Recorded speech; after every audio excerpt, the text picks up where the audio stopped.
My precious Sunday is ruined because of my not-so-precious sister, Emma, who insisted on dragging me to church for some sister time. We walked in to see the priest rushing over. "Welcome in. You must be our new member, Janet." Whoa! Just then, the holy statues nearby all fell over and shattered to pieces. It's a bad omen. She's a jinx. No! You devil! Get out of here! Yep, that's me. You're probably wondering how I ended up in this situation. Hi, my name's Janet. If you think I'm a jinx too, you're seriously wrong, because animators, rewind that last scene. Pause it right there, and... see that? That's my sister, Emma. And fast forward a bit more. Pan over, please. There. That right there is the ringmaster behind my so-called bad luck. You must be wondering why I hadn't exposed Emma that day. It's because everyone is fooled by her naive Cinderella look and never believed how a living angel could do such mischievous deeds. But the truth is, she's the devil. She did everything to make me look like a walking disaster everywhere I go. But who am I, huh? That night, to get back at Emma, I hid under the bed till she was sound asleep, wrapped my icy cold hands around her ankles, jumped out from under the bed, and boo! Emma screamed through the roof, and our parents walked into the room worried just to see me laughing hysterically. Right then, the police on patrol also barged in, thinking something real wrong went on in our house. We ended up spending the night trying to explain to them nothing happened, and they finally left. Do you know how many sleepless nights we've had just because of you girls' petty fights? That's it! I'm signing you both up to join a community farm from tomorrow. What? But Dad, I can't live amongst animals and dirt. For once, I agree with Emma. There's no way I'm going there. You're not going back till you learn to live with each other. Living with Emma 24/7? I'd much rather be the jinx now. So the next morning, Mom and Dad drove us to the farm to live off the land and bond together. But look at this tranquility and picturesque scenery. Maybe coming here wasn't such a bad idea after all. Suddenly, a loud, obnoxious track started playing from inside my suitcase, startling the animals, and they went rogue. Stop the music! But my suitcase was locked. I caught Emma smirking, pressing her phone, and the music suddenly stopped. Once everything was under control, the farmers gave me looks of disapproval. Just when I thought things couldn't be any worse, a trailer nearby slipped off and began to roll downhill, heading straight for an oblivious farmer. Emma immediately swooped in and pushed herself and the farmer out of harm's way just in the nick of time. Richard, are you okay? Oh, yes, thanks to this young lady. You saved my life. What a good luck charm you are. That trailer has been sitting there for ages without any problems. Why did it suddenly break just now? Oh, it's my sister. She has this reputation for bringing bad luck wherever she goes. I apologize on her behalf. No. Don't listen to her. She's evil. That's not something you should say to your sister. Look at her. What an angel. Emma immediately activated her manipulating power. Aww. Come on. We got the nicest room for you. Hey, what about me? The next morning, I was told to milk the cows while Emma didn't even have to lift a finger, just wandering around and pulling pranks on me. In a panic, a guy appeared and helped me out. What happened here? The hoses are all snipped off. I'm so sorry about that. It's my sister's stupid prank to get me to look like bad luck. Interesting. Oh well, we'll hand milk the cows until we get them replaced. Hand milk? That'd take forever. Emma's gonna have to pay. Hey, no need for that. I'll give you a hand. I'm Kai, by the way. He gave the brightest smile, and I instantly felt better. I'm Janet. Thanks for helping me, but which buttons do I push to get milk? Kai cracked up, and I felt like the dumbest thing in the world. I'm sorry, but that was so cute. Okay, you don't push any buttons. You squeeze it, like this. Just then, Sylvia walked by and saw us. Well. Who makes you smile like that, Kai? Janet, you are really something, huh? As she left, I felt my heart racing and saw Kai blushing also. Whew, it sure feels hot like summertime. So, Kai, how long have you been living here? Just recently. I'm actually a skier from the city too, but I came here due to some stuff. Come on, let's go sell the milk. Kai and I then made our way to the bustling market. Surprisingly, customers were eager to get their hands on our milk. I was ready to make my first hard-earned cash when suddenly, you'd better watch out, you'd better not buy. Better not drink this milk right here. Jinxie Janet's coming to town. The crowd buzzed with concern over our milk. Actually, I thought someone else was a jinx. You see, our milk is especially fresh today, all thanks to my good luck charm, Janet. She and I worked all morning to milk the cows by hand. Thanks to Kai's words, the crowd was excited again. Just like that, we sold out in just a few hours. Woohoo! But when we got home, people started praising Emma for bringing good luck to the business. Actually, it was Kai and me who milked the cows, and more thanks to Kai who did most of the heavy lifting. She has nothing to do with this. The room suddenly felt awkward and people started to look away. Only Sylvia cared to acknowledge us. I see. You two make a great team. What about us? I think we'll make a better team. Get off of me, you creep! Ouch. Feisty. Oh my gosh, are you okay? Why are you acting like such an animal, Janet? I'm alright. She may be a bit cold right now, but she'll warm up to me in no time. Right, princess? Emma immediately gave me a death stare. Aiden, why are you here? I'm here for you, brother dearest. Mom and Dad are worried sick back home. Holy cow, these two are related? But they're nothing alike. Well, it does explain why their tension was scorching up the room. Stop it, you two. Always with the bickering. It's getting late. Janet, will you go and lock the barn door? Oh yes, definitely. But before I reached the barn, a hand suddenly pulled me back. Keep your claws off of Aiden. He's mine. Oh, I see. You're smitten with him, huh? Well, too bad, because he seems to like me instead, sister. How dare you? Emma dashed ahead of me towards the barn, turned all the lights on, blew on the deafening whistle, and the sheep went wild again. I desperately tried to stop the panic herd, but no use. Only when the farmer showed up and let the shepherd dog do his job was the scene under control. This is all your fault. You'll bring us nothing but bad luck and chaos. That's not true. I was trying to help while this was Emma's doing. Stop with all the blaming and start learning some manners, will you? I was stunned. Behind Richard, Emma grinned slyly. She won this time, but not for long. Cause how about I steal Emma's crush, aka Aiden, right in front of her? Well, actually, I didn't really have to steal anything, cause Aiden always found his way to me first. And he also brought Kai along. It was like something was going on between them, and they kept fighting to get my attention. They showered me with food, fought over the seat next to me at dinner, and wouldn't let me lift anything remotely heavy. It was getting a little annoying, but seeing Emma fuming with jealousy each time is so worth it. One afternoon, Kai and I were picking flowers in the field when he gently tucked a flower in my hair. It looks good on you. Then, he lifted my face and leaned in closer. I was floating in the summer breeze, ready for a kiss when we both got shaken up by the engine revving. Aiden? Sup, pretty thing? Wanna go out with a date with me? She's with me, can't you see? Well, maybe I'm blinded. Blinded by my love for you. How about you two can show some brotherly love and go together, huh? Then I walked off, only to see Emma's blonde head sticking out from the flowers. Hey Aiden, on second thought, I'd love to go with you. Shall we? Driving away, I could see Emma furious, and Kai with sad eyes following me? But the thing was, this was hella awkward. I don't feel like flirting if there was no Emma. And he, well, I don't know, couldn't stand it anymore. So I told him to stop at this random clothing store and insisted he try on this fancy suit. Whoa, you cleaned up nicely, huh? Do I not look good usually? Well, you kinda look like a hooligan. Is that genuine joy I see on your face? What? I'm always smiling. Oh, really? You and Kai were ready to bite each other's heads off just then. You don't know everything about us, Janet. I know you have a thing for him, but I can never let you two be together. Not this time. We came back to the farm to see Emma waiting for us, all agitated. You tramp! Isn't Kai enough for you? Now you're playing the double game with Aiden? And you're just jealous because Aiden doesn't like you. That's right. I only have eyes for Janet. She and Kai were never together. So quit sticking your nose into our business. Emma couldn't utter a word. For the first time, she seemed so vulnerable, then rushed away in tears. Look what you did, brother. Playing with both Emma's and Janet's hearts is a low blow. You're one to talk. Wasn't the thing with Tina your low blow? Tina?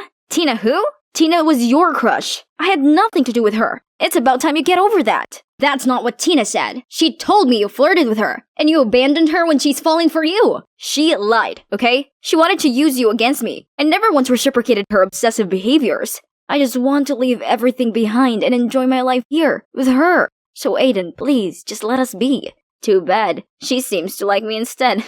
Can't you see? She doesn't care if her sister likes me. She still chose me over you. Dang, those words hit me hard. I didn't realize what I'd done to Emma all along. It's time to end all these silly sibling conflicts. Guys, stop. Can't you see you're hurting each other just like Emma and I? Janet, this jerk plays with you and Emma. He deserves a fist or two. No, Kai, I'm not exactly innocent either. I was also using Aiden to get back at Emma. You what? I know. But all these petty revenge doesn't bring us any good. No one wins at all. And honestly, I regretted having hurt Emma. And so should you guys. You want this golden boy to drop his sky-high ego? Yeah, good luck with that. I'm not a golden boy, Aiden. Are you kidding me? With all your success and skiing trophies, Mom and Dad can even see me behind all that. When you left home, they freaked out and made me go looking for you. Do you know the reason I quit skiing and left home? 'Cause Mom and Dad wouldn't stop pressuring me. It's suffocating. Every time I stand on the rink, my whole body shakes like crazy. I'm not perfect, Aiden, and I did not want to take away any attention from you. I'm sorry if you ever feel that way. Well, I didn't know. You could have told us what you'd gone through. To who? To Mom and Dad? The ones who keep pushing and nagging?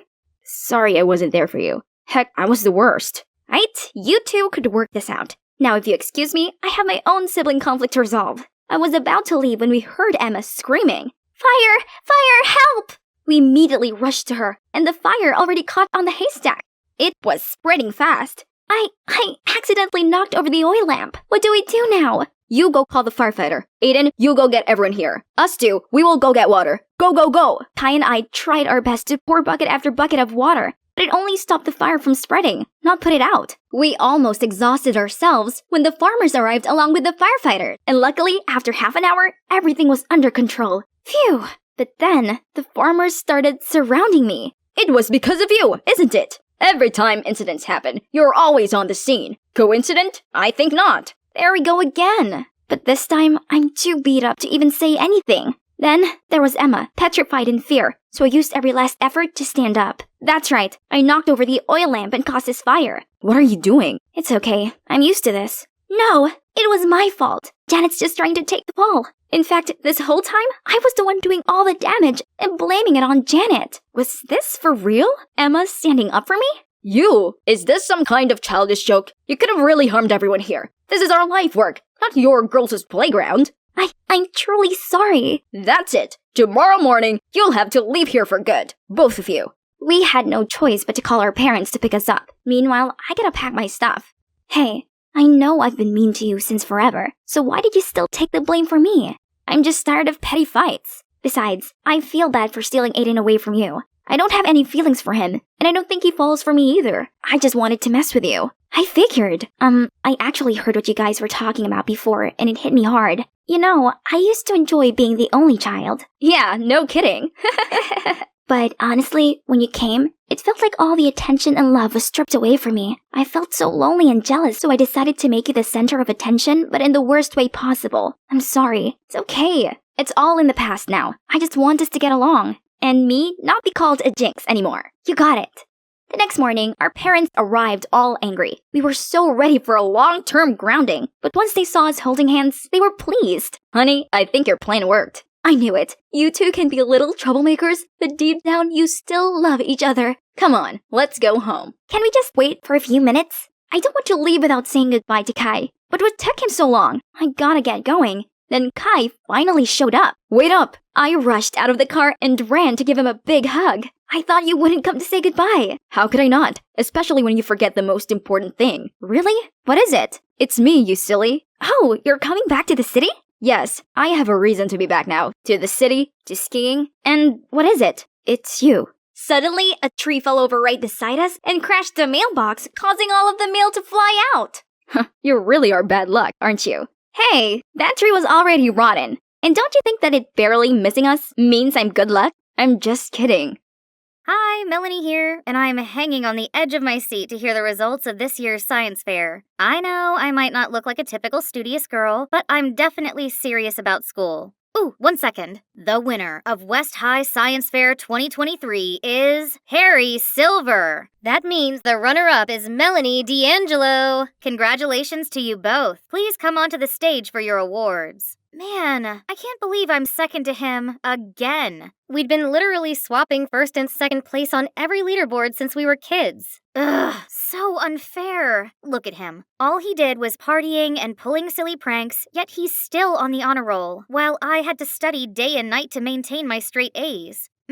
Mom's taking quite long. What's that commotion over there? This calls for a celebration. What do you guys think? Olive Garden? Yes! Geez, can you keep it down just a smidge? Come to think of it, people like Harry just have it all, while I only have Mom by my side. Oh, she came just in time! Dad left us for another woman a while ago, so my mom had been struggling every day being a single mom. She must be really sad and lonely, so I'd never mention Dad anymore. Poor her. The more I felt for Mom, the angrier I was at Dad. Only my bestie, Izzy, knew about this, 'cause, it's hard to open up when you're from a broken home. Luckily, there's one thing in this world that could raise my spirits, as well as my heartbeat, in these dark, gloomy days. My dreamy crush, Cameron. Last year of middle school was coming to an end, so I gotta make a move with Cameron fast. The problem was, every time I got close to him, that party pooper appeared out of nowhere to make fun of me. He kept calling me melanin, 'cause that's what you lack, and bothered me nonstop. We had never gotten along, but seriously? What's wrong with him lately? He picked on me way too much, and why only me? I can't believe everyone thinks he's a model student. To me, Harry's no more than the most annoying bug. All right. Hair, makeup, pearly white teeth? Check. I'm giving it another go today, waiting for Cameron at his locker with my love letter in hand. As soon as I saw his gorgeous face, I took a deep breath, then put up the sweetest smile, but all of a sudden, someone messed up my hair from behind. Ouch! I turned around to see the culprit. Harry, you look hot. And it generates electricity, too. Now you can charge your phone with your hair. Thank me later.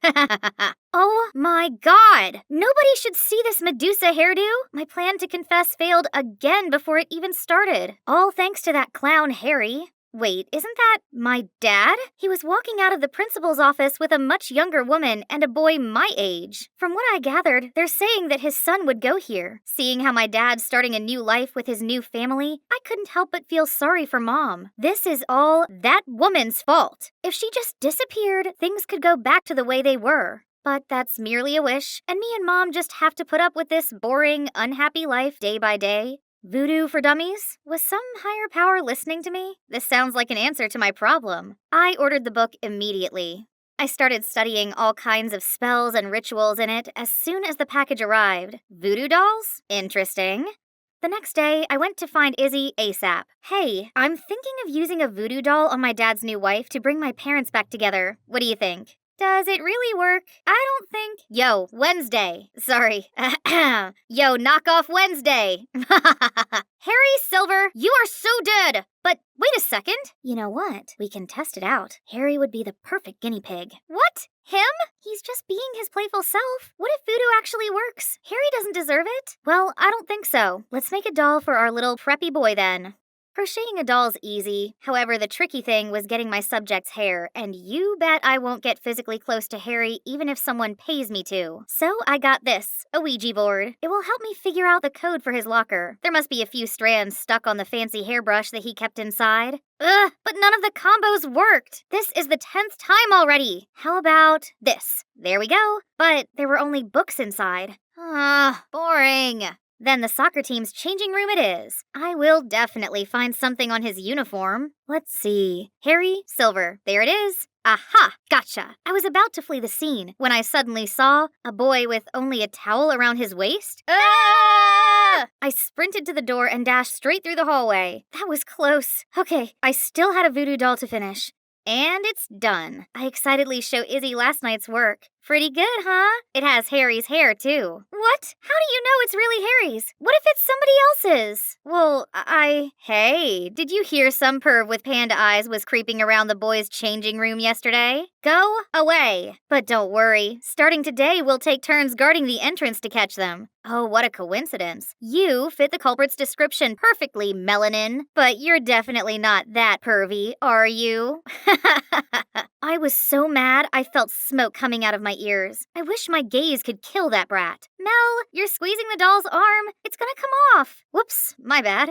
Next time I saw Harry, he had bandages all over his right arm. Hang on, did I do that? Feeling guilty and curious, I approached him. Hey, what's wrong with your arm? It's been in pain since yesterday for no reason. My doctor said nothing's wrong, but I kept feeling like someone's squeezing it really hard. Ugh, there it goes again. Oh, spooky. It means the doll is truly magical. I immediately came running to tell Izzy, and of course, she was shocked too. But hold up, nosy Artie? How long has he been standing here? This guy clearly had heard everything. He kept reaching for my doll. No way. He'd tell the whole school about it. Then suddenly, Harry sat down next to me. Melanie, my arm hurts. Feed me. What's he pulling now? Can't he see I'm in the middle of something? Right at that moment, Artie snatched my doll. Leave it to me. No, Artie, no! Not with milk in his mouth. Oops, sorry, I felt so nauseous all of a sudden. That was more than enough to make all of us firm believers. But maybe I should stop. I do feel guilty for dragging Harry into this.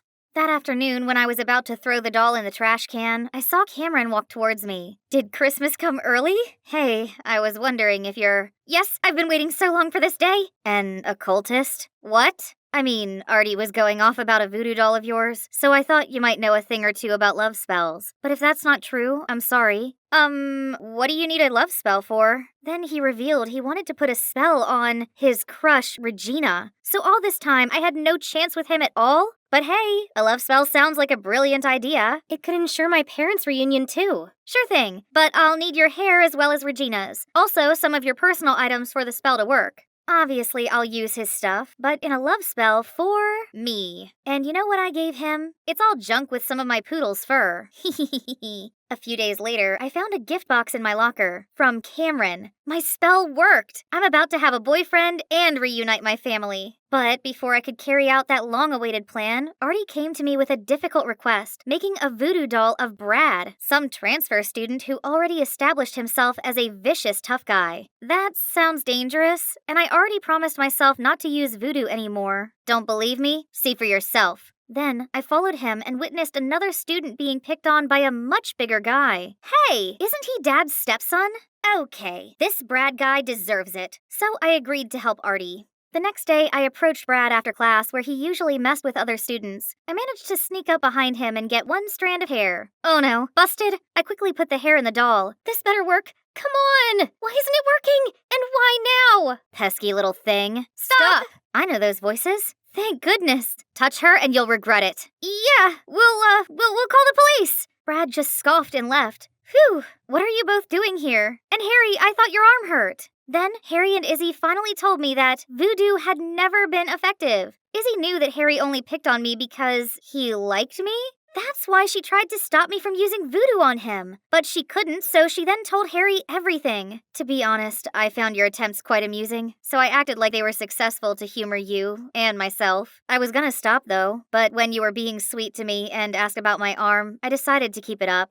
Oh my god! My bestie had been friends with my mortal enemy all along. Behind my back? Am I a joke to you? Why are you here? To make fun of me even more than you already did? Because I got worried when I heard you're going after Brad. Melanie, you're the smartest girl in school. I don't understand why you're doing all these dumb gimmicks. Yeah, you've been acting strange lately. Since when are you superstitious? What other choice do I have? Voodoo or at whatever cost? I need to get my parents back together, and that punk Brad is my dad's stepson. He deserves whatever comes to him for ruining my life. And you know what else? Both of you get out of my sight for good! Then I stormed off. After that day, I no longer talked to Izzy, and Harry's relentless pestering finally stopped. But honestly, it felt a bit empty without them, especially with the upcoming school field trip. Of course, I'm still coming. Who needs them anyway? This is the chance for Cameron and I to be closer now that we're talking on the regs. It's gonna be the best trip ever. I'd never been the outdoorsy type, but does camping involve this many physical tasks? Almost done.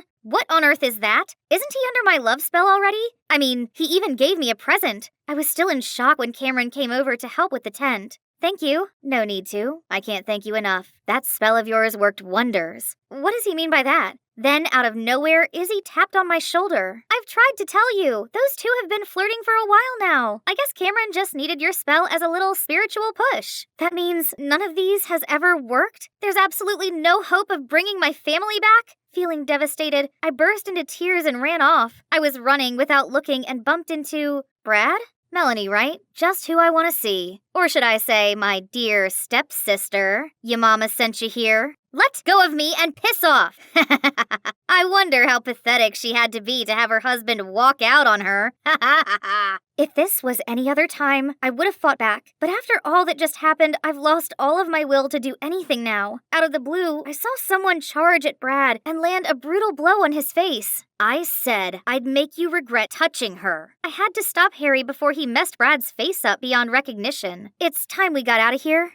Why did you come help me after everything I said? I'm kinda used to your coldness. Besides, my love language is following you around and teasing you until you notice or get mad at me. Silly. I know. On a different note, I thought you knew that voodoo was useless. Yeah, so I thought of a love spell to get my parents back together. Then my family will be whole and happy again. But I know it now. There's no such thing as magic. Why not? Magic is alive and well inside you, and it is called forgiving. It cannot punish those who hurt you and your loved ones, but it can help you let go of your pains and sufferings. What are you trying to say? I mean, no magic can make your dad come back, but someday the pain he caused you won't ache anymore. Eventually, your mom and you will heal and lead a fulfilling life without him. I never took this goofy guy for the philosophical and mature type, but I guess he's right. I'd been so caught up in my own bitterness that I didn't realize moving on was an option. When my mom picked me up, I decided to finally ask her about my dad. Unexpectedly, Mom told me that of course it was sad at first, but she's actually doing fine these days. Life's supposed to have its ups and downs. As long as we welcome them with open arms, everything will turn out all right in the end. After all, your father will have the life he wants, while we get on with our lives. Turned out, I was the only one chasing the past all this time, when what I actually needed was closure. Mom's words were more than enough to put this grieving period behind me.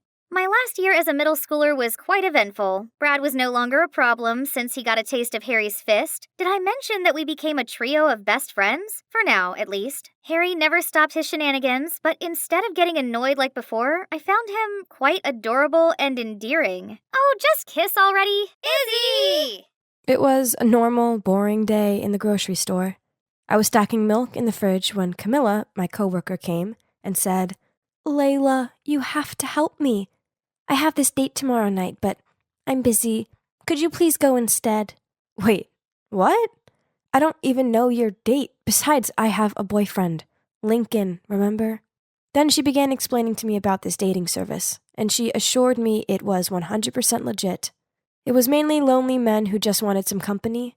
All I had to do was talk to them, and of course, there was a strict no hugging or kissing policy.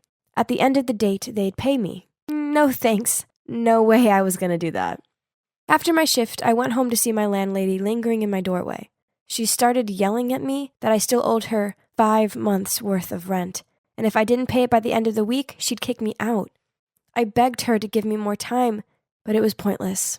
My God, what to do? Where could I get that much money on such short notice? Oh, wait a minute. What about Camilla's dating service?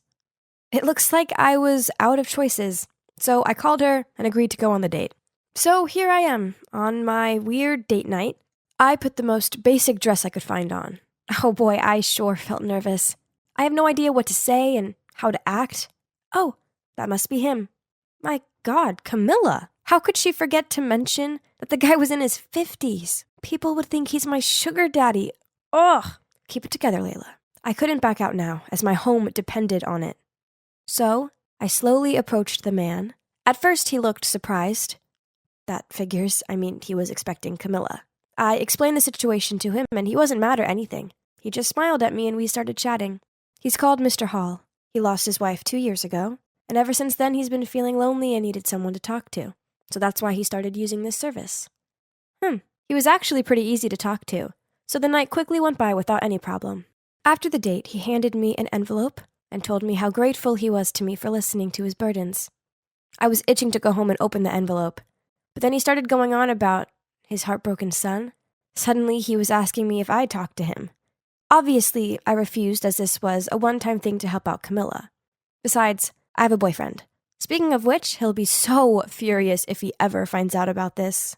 The next day, I paid the landlady 2 months' rent and assured her I'd have the rest with her soon. But to my shock, she just scowled at me and forced me to pay all at once. Well, guess where I am now? In a cafe, waiting for Mr. Hall and his son. Ugh. Oh, there he is. And that must be his son. Geez, could he look any more annoyed? Hi, I'm Layla. Nice to meet you. Save it. I'm only here because he forced me to. So just let's get it over with. Layla, thank you for coming. This is my son, Leon. Please don't mind his attitude. Then Mr. Hall left us alone. Man, Leon was hard work. Any questions I asked him, he just shrugged or snorted. Then, when he finally spoke, he sarcastically said, So, Layla, I hope the money's worth it. What? How rude! Then he continued, You must be desperate. Don't you feel ashamed of yourself? Ugh! He was the rudest person I'd ever met. But, yes, I was desperately in need of money. So I took a deep breath and started telling him about myself. When time ran out, I said goodbye to him and left. What an unpleasant experience, but at least that was the end of it, right? Wrong, as Mr. Hall asked me to meet him several more times. Who was I to argue? I mean, I needed the money. But Leon was getting on my nerves, as all he did was slouch in his seat, slurp his drink, and say nothing. So, it was down to me to do all of the talking. I began telling him all sorts of things, about my past, my family, and friends, and even about my future plans. And Leon just sat there listening to everything, supposedly. Luckily, it finally ended, and Mr. Hall paid me so I never had to meet Leon again. Because the last few weeks had been taken up with dating Mr. Hall and his son, I hadn't seen much of Lincoln.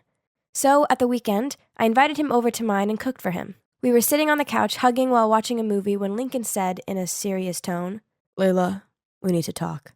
But then suddenly my phone rang. It was Mr. Hall. I quickly rushed to the balcony to pick up. He wanted me to be Leon's +1 at his eldest son's wedding, and he was willing to pay double? Ugh, that sounded awful, but besides rent, I also had to pay for college fees and food, and my measly income from the grocery store didn't come close to covering it at all, so I reluctantly agreed.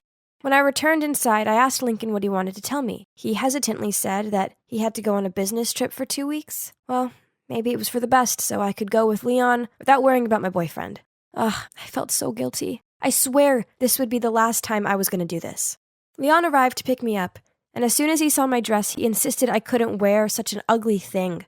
Ugh, he was so rude. I told him I had nothing else suitable, so he drove me to a dress boutique, then told the staff to bring the most beautiful dress in store to try on. Oh my, it was stunning. I was overwhelmed when I saw myself in the mirror. Well, I definitely looked amazing in it, and Leon must be thinking that too, because he couldn't take my eyes off me. It's such a shame I can't afford it. But then before I could stop him, he went ahead and paid for it. How frustrating! I was sitting in the church waiting for the wedding to start, while Leon flirted with some girls. Thank God Lincoln wasn't like that jerk. Then everyone went to their seats and the wedding began. The groom walked to the altar in this luxury-fitted suit. Man, it must be so nice to be rich. But is that Lincoln? My Lincoln? Our eyes met, and he looked as shocked as I did. But instead of running to me and explaining everything, he just ignored me and continued with the wedding. I had to watch them saying their vows, exchanging rings, and kissing. I thought I was going to faint any minute now. Then at the wedding reception, Leon dragged me over to Lincoln and introduced me as his girlfriend. Awkward overload.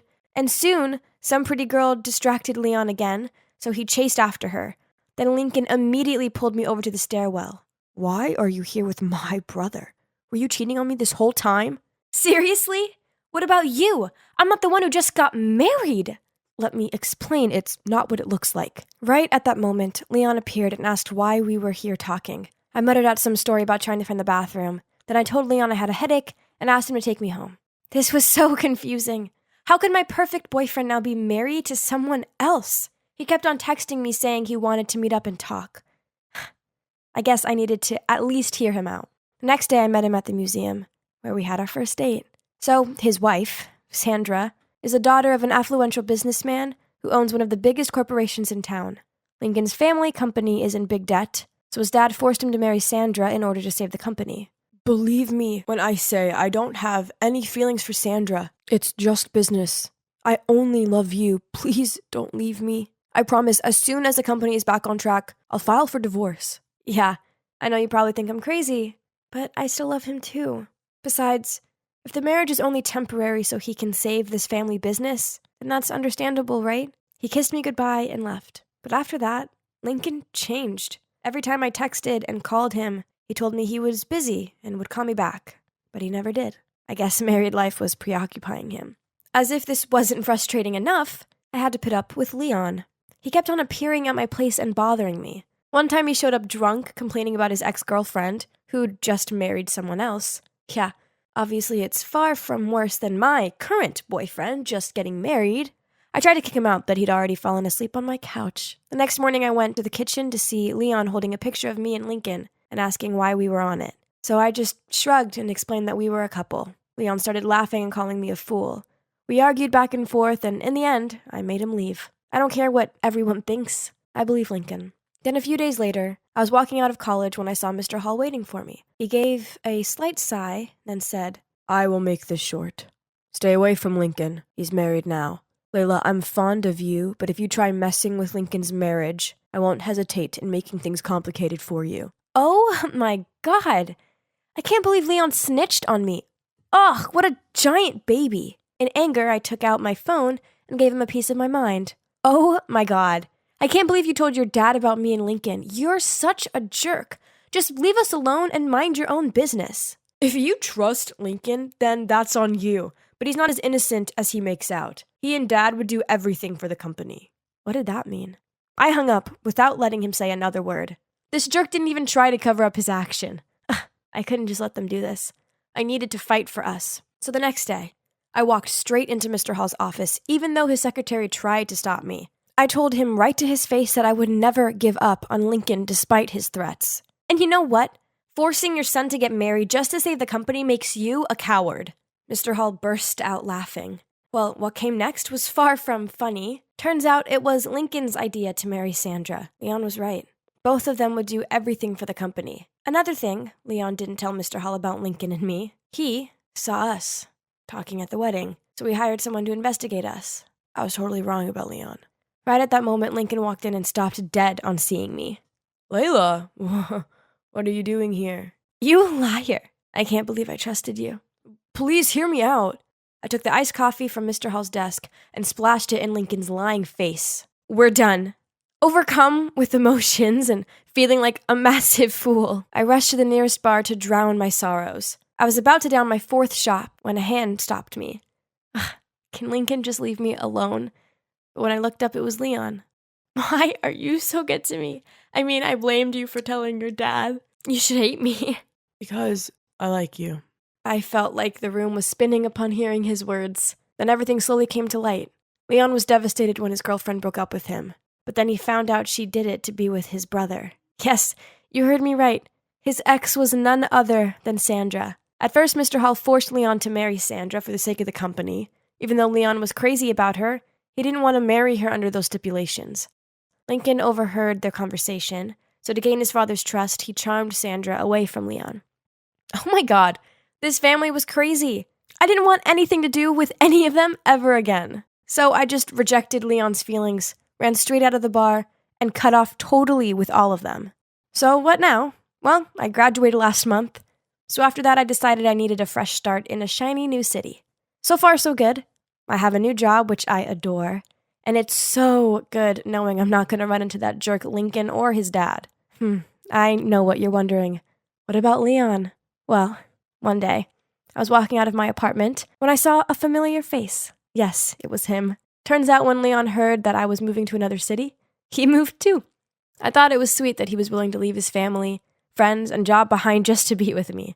Maybe it's time to gradually open up to him, don't you think? Well, time will tell. Too bad my story has to end here.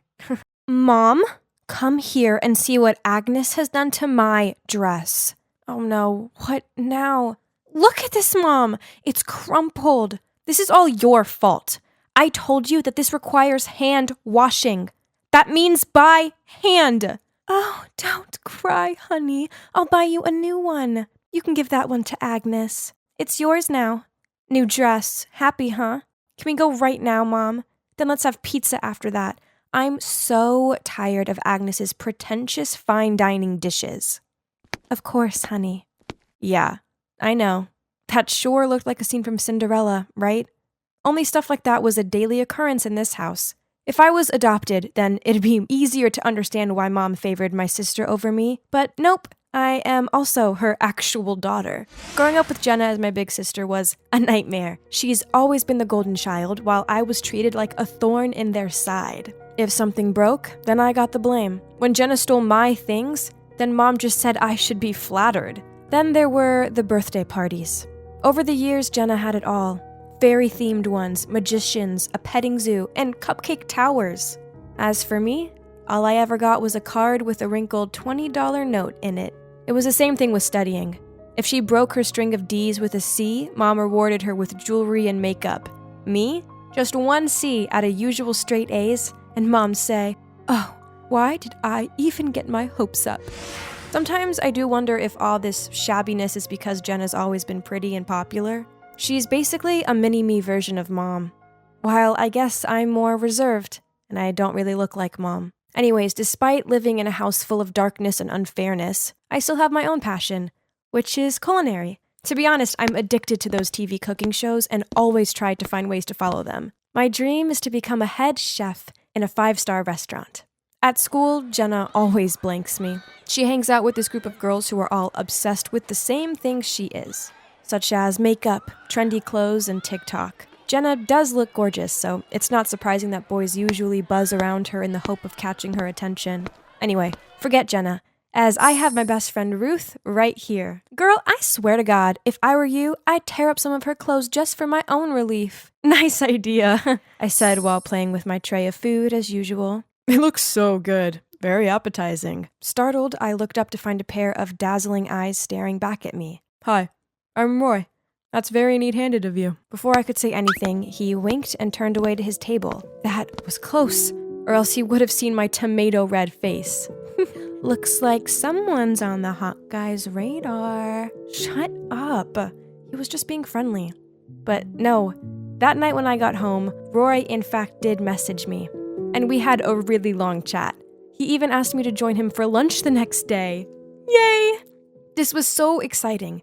I'd entered the canteen to find Roy was already sitting there waiting for me, but I quickly spotted Jenna's group passing by, and the last thing I need is trouble from my evil sister. So I was actually thinking of walking away, but right at that moment, Roy grinned and waved over at me. OMG, that hot boy over there is waving at you, Jen. A girl flattered Jenna before I could even answer Roy. Jenna quickly fixed her hair, then smiled awkwardly at him, but he walked straight past her and over to me. Here, for you. What kind of first-class dishes do we have today? I smiled at Roy and had no choice but to sit down with him, ignoring Jenna's furious glare. Despite the awkward Jenna situation, lunch with Roy was amazing.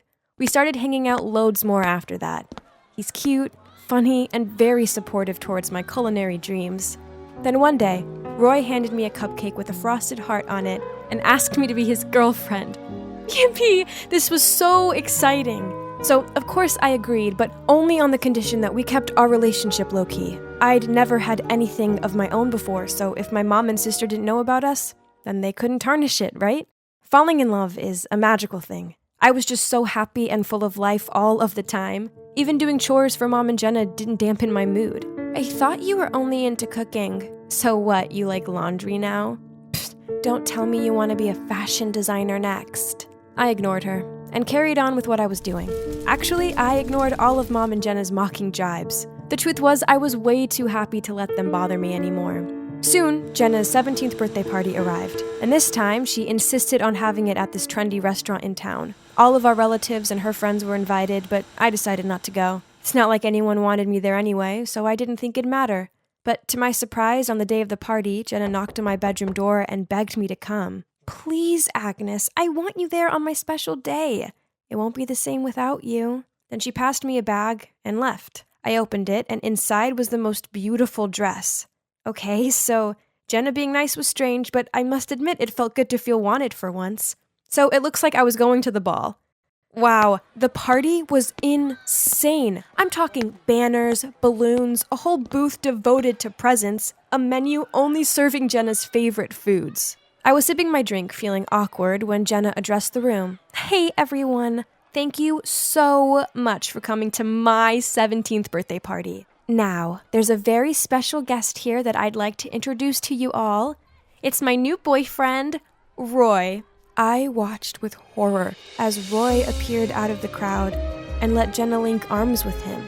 Huh? What? Why was my boyfriend with my sister? I glared straight at him, but he couldn't meet my gaze. This was terrible. I felt like I couldn't breathe.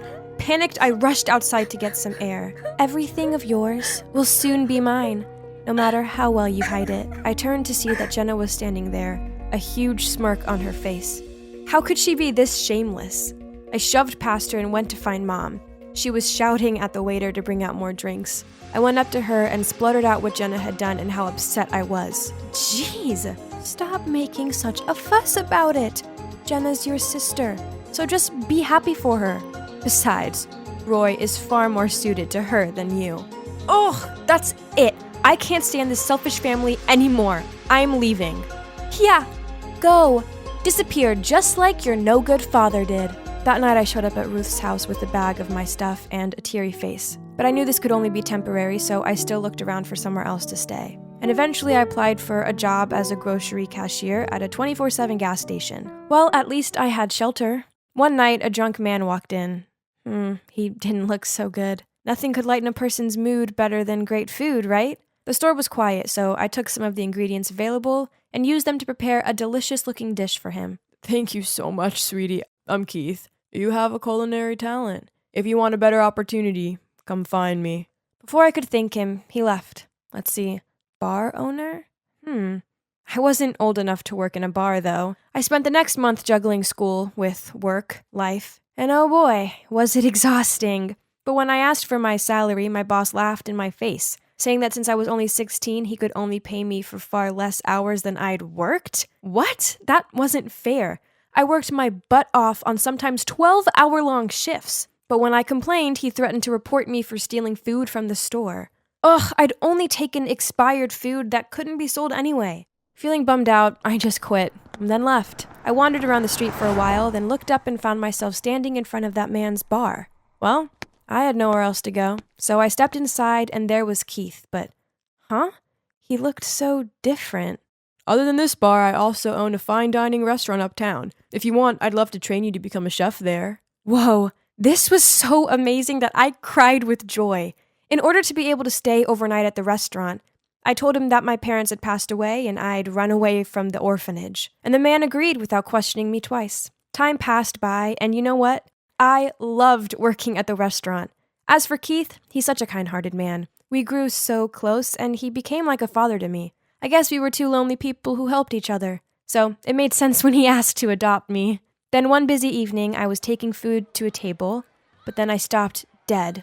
Sitting there were Jenna and Roy. On seeing me, Jenna sneered out, "Oh, you work here? Now that explains why my appetizers were gross."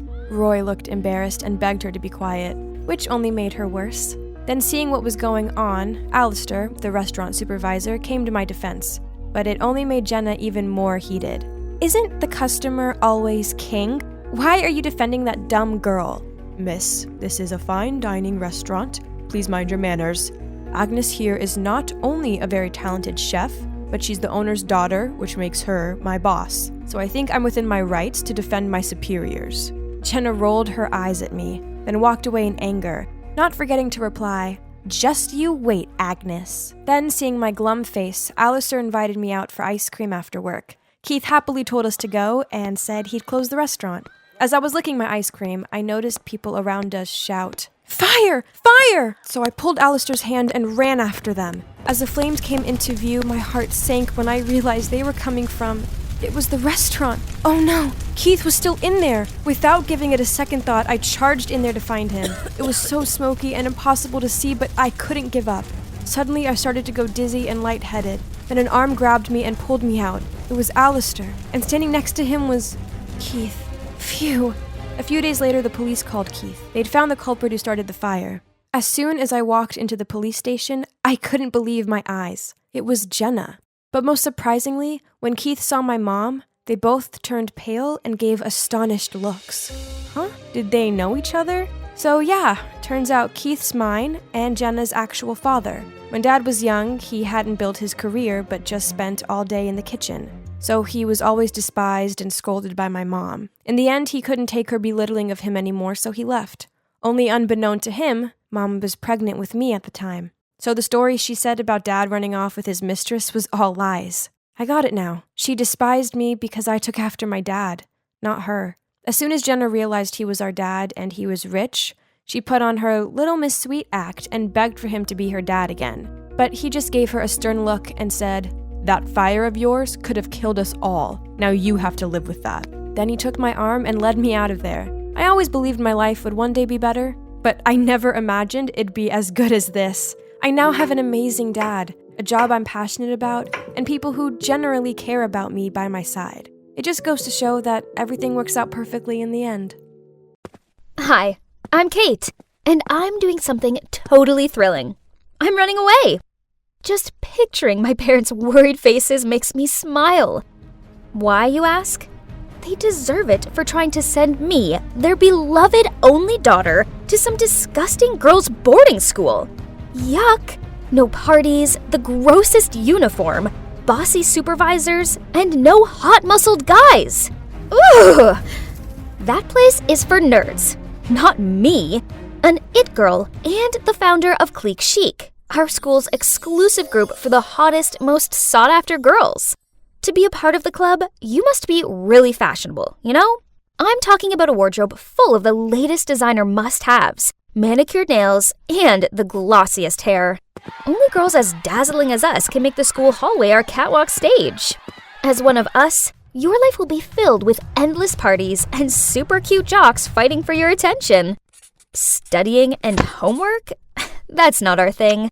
Those loser nerds who are chasing after us will take care of it. Hey, do you know those people? I looked outside and saw a group of bodyguards who were yelling and trying to force my cab to stop. Ugh, this was so uncalled for. $500 if you can get rid of them. The driver immediately sped up. Ordinary people will do anything for a little bit of money. He dropped me off at a service station and I quickly snuck inside and hid in the restrooms. Ew, this place was gross. Gosh, those bodyguards were loitering about outside so no one could leave or enter without them seeing. How tragic. This was so stupid. All my parents needed to do was let me stay at home for the summer. But no, they sent those bodyguards after me to ruin my life. Suddenly, a cubicle door flung open and knocked into me. Ouch! Are you blind? What are those glasses even for? I'm sorry. The girl quickly apologized, then she bent down to pick her fallen stuff up. But when she looked up, I gasped in shock. Holy guacamole! What in the world? She looked exactly like me. I mean, at least her face did. Her style was disgusting and old-fashioned. Ew. But given my dire situation, I came up with an amazing idea. Okay, so this is weird. Do you want to make some money? And I mean a lot of money? She gave me this dumbfounded look. Ew, I hope I didn't get frown lines like she did when I screwed up my face. They were ghastly. I have a really lucrative job for you.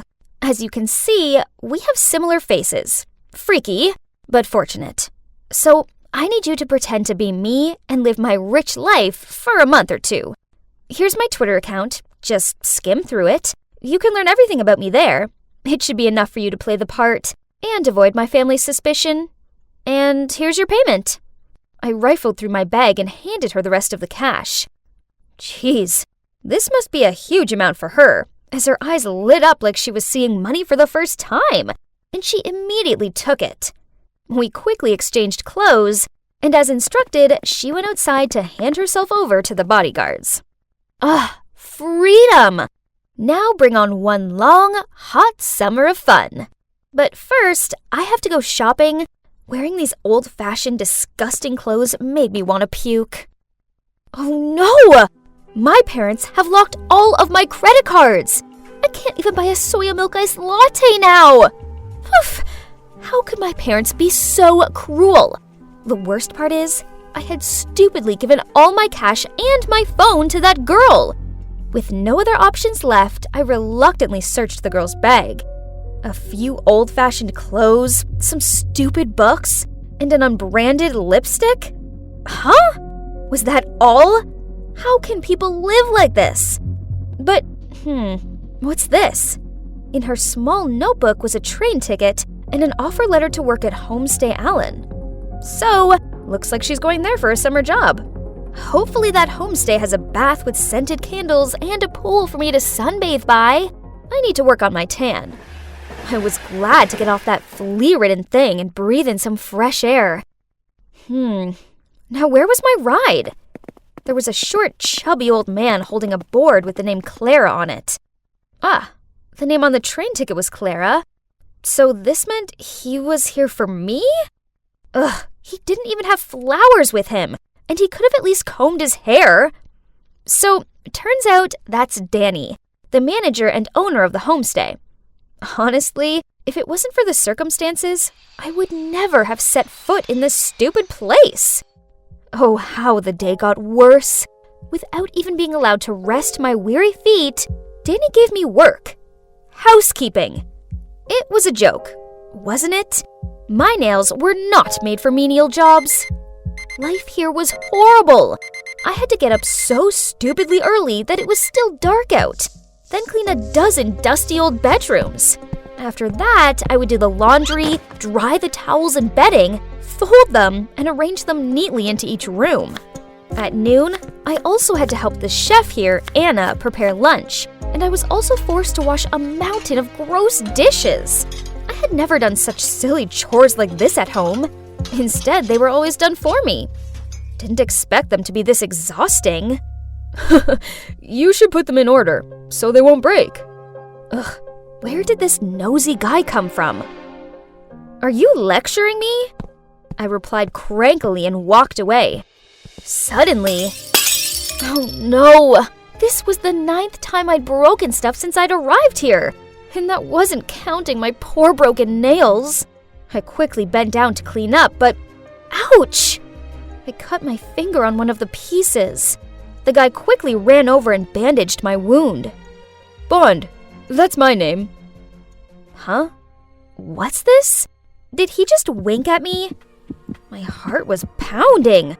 I mean, he was cute. Yeah, he was really cute. I'm Clara. Go do something else. Leave this to me. Realizing that I'd been staring at Bond for a while, I hurriedly got up and rushed to the kitchen. Nice to meet you, Clara. I'm your new colleague. Well, that's not so bad. At least I have someone to share my workload with and to chat. The next morning, I was cleaning the floor, half asleep, when Bond came over, put an AirPod in my ear, and winked at me. Imagine you're dancing. Then you won't feel so tired anymore. Okay, this sounded kinda lame, but at least no one else was around to see me, so I decided to just go with it. So I gave it a try, with Bond, and I relaxed a little. Well, I didn't expect it to be so much fun. That night, as I was about to turn off the light, I heard a knock at the door. It was Bond. He wanted to show me a secret, so he took my hand and led me to the beach. Yes, we were holding hands, and his hand was really warm. He took me to a sandy beach and shone his flashlight at his feet. Something was moving under the fine white sand. Ew! What was that? I clung to his arm in fear. Aww, little turtles, I exclaimed as they slowly emerged from under the sand. Yes, they're cute, aren't they? Let's give them a hand. They have to get to the sea before dawn. I hesitated because I thought this was so stupid. When the sun rises, they'll be easily spotted and eaten by predators. Fine. Since Bond pleaded, I had no choice but to sacrifice my sleep to escort the baby turtles to the sea. Why would their mom just abandon her babies like that? Their mom protected them when they were eggs, and now it's time for them to start fending for themselves. I bet they don't mind. You see, they're all trying their best to crawl towards the sea. But it was us who helped them. Then they'll be very grateful to you. And so am I. Whoa, I'd never felt like this before. It felt like my heart was aching, But in a good way? Thinking about it, I suppose this was the first time I'd ever helped anyone before. Now I kinda understood why my parents did what they did. They just wanted me to be more independent and stop hanging around with those vain, show-off girls. They sure would be pleased if they could see me now, with this sweet and gentle guy. He was the total opposite of the rich boys back home. When I was hurt, he made sure I was okay. He opened my eyes to new experiences, and he didn't try to impress me with dumb flowers and expensive gifts. I've been thinking about Bond all day, and this is the 1001st time I've peeked at him. I think I'll have to confess my feelings before I go crazy. So, that evening, after finishing all my work, I knocked on Bond's door. Huh? Why was a teary-eyed Miss Anna standing there? Then she told me the shocking truth. Bond had left without saying goodbye. Panicked, I walked into the room, but there was nothing left of his. Nothing! No! This couldn't be happening! I hadn't even had a chance to confess yet. The next day, I felt so down. It sucked not having Bond here. But then in my zombie state, I accidentally picked up the newspaper at the front desk. OMG! On the front page was a picture of Bond! God, I couldn't believe it. He was the son of a famous billionaire, and they were looking for him. Turns out, I wasn't the only one who'd run away from home. But why did he leave so suddenly? He could have told me the truth. He could have said bye. Ugh! My untold feelings for him felt like an unreachable splinter in my side. I couldn't carry on like this. I needed to find Bond. With my meager salary, I got on the train back to the city, imagining seeing Bond again. This is without a doubt the most nervous I'd ever been in my entire life. It didn't matter how much I pleaded my case and explained that I was Bond's friend. The security guards refused to let me in. I was about to leave when suddenly I saw Bond from afar. He was with a girl. What in the world is this? I tried to strain my eyes to see. My God, isn't that me? No, it's the girl I hired to pretend to be me. What was she doing with Bond? And why did they look so close? Could it be? Admit it. Come on. You took my necklace, didn't you? Mindy looked at us and shook her head. She was sweating. Well, there are only 3 of us in this house, and if Andy didn't take it, then obviously it was you. Seriously, Cass, you got to believe me, I didn't take it. But clearly she was lying, because when I rummaged through her bag, Cass's necklace was right there. Cass told her to get out of her house, and Mindy burst into tears. Poor Mindy. I really wanted to stop Cass, but she seriously hates people touching her stuff, so I just kept quiet. You see, Cass and I are pretty much joint at the hip. We've always lived in the same neighborhood, so we grew up together and shared everything. Well, almost everything. Except one little secret that would probably ruin our friendship forever if she found out about it. Auntie, what are you doing? I started to stammer. This is so cute. Honestly, I'm so upset about Mindy. I can't believe she'd do something like that. I smiled, not knowing what to say. I mean, it was me who'd exposed her. Suddenly, I felt so guilty. Right at that moment, we got to the checkout. Cass took everything out of the cart to give to the cashier. Hang on, she exclaimed. What is this? This item has the barcode ripped off. The cashier made a fuss for a while and even called the manager.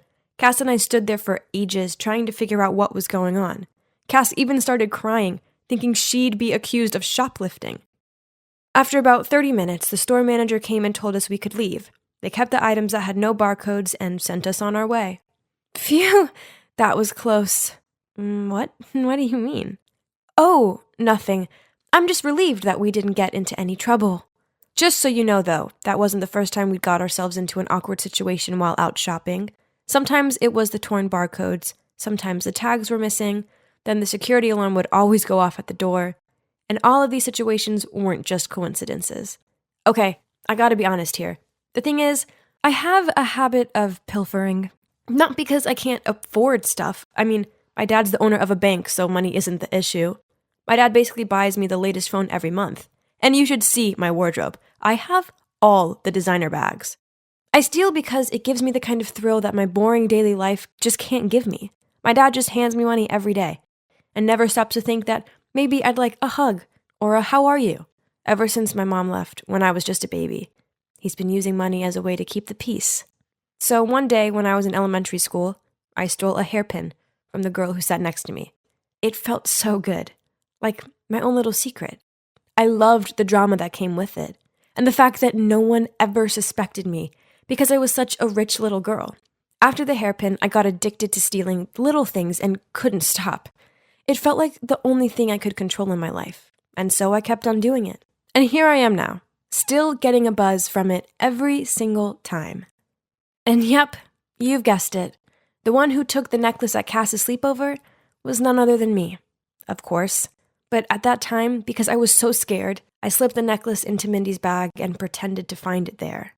I was deep in thought when suddenly Alex's scream startled me. Guys, I've lost my unicorn pen. You know the pen that glows? The whole class was suddenly in uproar. Some friends were trying to look for it. Meanwhile, Alex was walking straight towards me. Andrea must have taken it. This morning when I took out the pen, me and her were the only ones in here.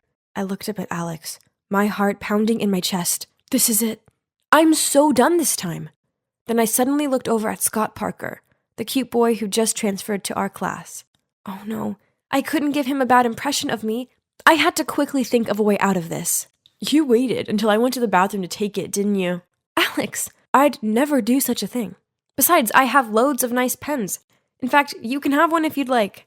I pulled out a beautiful pink rhinestone pen from my pencil case and handed it to Alex. While Alex stared in awe at my pen, I suggested everyone go check their lockers to see if her pen was there. Sure enough, right by the lockers was the glowing unicorn pen she'd lost, right in front of Scott. I picked up the pen and handed it to Alex. I'm so upset you thought I'd steal this from you, but it's okay. At least we found it. Alex blushed and apologized to me. Our other friends also blamed Alex for not looking for it carefully enough and for jumping to conclusions about me. Next time, don't be so silly. Andrea's a good person. Besides, her family is so wealthy. Why would she need to steal a pen from you? I just smiled and walked away. Suddenly, a voice called out from behind me. It was Scott. He looked at me and said, "Wow, that was totally dramatic. I'm Scott, by the way. You're Andrea, right? I'm sorry if this is a bit forward, but here's my number." Excuse me? Am I dreaming? Of course, I texted him as soon as I got home. He said he was so impressed with how I'd handled being blamed for the whole thing. Soon we were chatting every day, and eventually he asked me to be his girlfriend. I was so happy. But there was just one small problem. Ever since we'd started dating, I felt really ashamed about my bad habit of stealing things. I was determined to give it up, but it wasn't going to be easy. One day, Scott came to pick me up and asked if I wanted to go to the bookstore. A bookstore? No, I don't want to go there. Can we go somewhere else? Please? Seeing me panic like that, Scott looked puzzled. Then he suggested we go to his place to watch a movie, which I was fine with. Hopefully there would be no temptations for stealing there. A middle-aged woman opened the door for us at Scott's place. "Oh, this is Sandra, our maid." "Hi, Sandra. I'm Andrea." But instead of saying hi back, Sandra just stared at me in a seriously creepy way. It actually sent shivers down my spine. After watching the movie, Scott and his mom invited me to stay for dinner. Scott's mother, Mrs. Doris Parker, was really sweet, and we had some interesting chats. While waiting for dessert, I got up to go to the bathroom. But as I stepped out there, I almost bumped into Sandra. She was just standing there staring at me again. Sorry." She didn't say anything, but just kept staring at me in this weird way. Oh my gosh, why was she looking at me like that?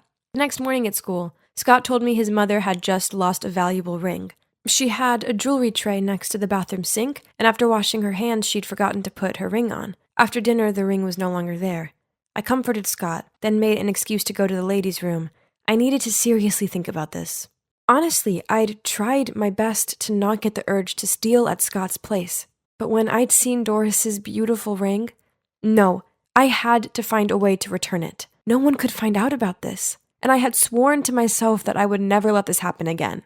Hello, Huh? Where's Sandra? Oh, she was fired. Mrs. Parker said Sandra had stolen her jewelry. Anyway, may I help you? Oh, no. I had to return this ring immediately. Poor Sandra. Scott came down for me and said he'd make dinner. I glanced through the window to find Doris was having tea in the garden. This was my chance. I snuck up to her room, quietly tiptoed in, and headed towards her jewelry box. Suddenly, the light came on. Tell me, what on earth are you doing here? I quickly turned around, dropping the ring to the floor. Mindy? Why are you here? I'm Scott's cousin. So it was you who stole the ring. I can't believe my cousin is dating you. Hearing the noise, Scott and his mom ran upstairs, while I was still dumbfounded and speechless. It was you who stole Cass's necklace too, wasn't it? She won't even speak to me because of you. I'm so sorry. I know it's not okay, but I couldn't stop myself. I've been feeling so guilty, so that's why I'm returning it. I was still kneeling on the ground when a hand reached out to me and helped me stand up. I'll handle this. Come on, let's have a chat outside, shall we? Turns out Mrs. Parker is a therapist. She could see I had a problem and offered to help me. I told her how guilty I'd been feeling about Sandra getting fired and asked Doris if she could call her for me so I could apologize.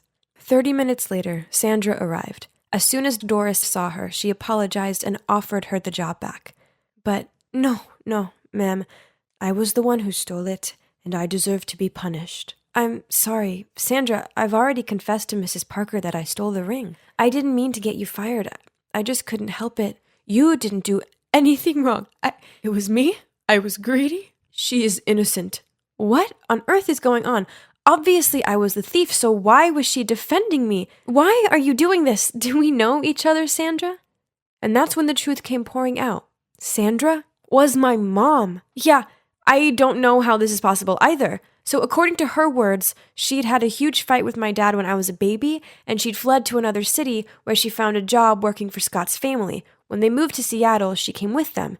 Even though she was nervous about returning back to where me and my dad were, she'd carried so much guilt about leaving us, and never in a million years did she expect to bump into me at Scott's house. I was so shocked I couldn't even speak. I'd imagined this moment my whole life, and now, here I was, standing face to face with her, and she'd even taken the blame for me. I couldn't believe it. Mom, I'm so sorry that I stole the ring. I can't believe you're really here. Sweetie, you don't need to apologize. I'm the one who will be apologizing for the rest of my life. Abandoning my daughter like that. What kind of mom am I? How will you ever forgive me?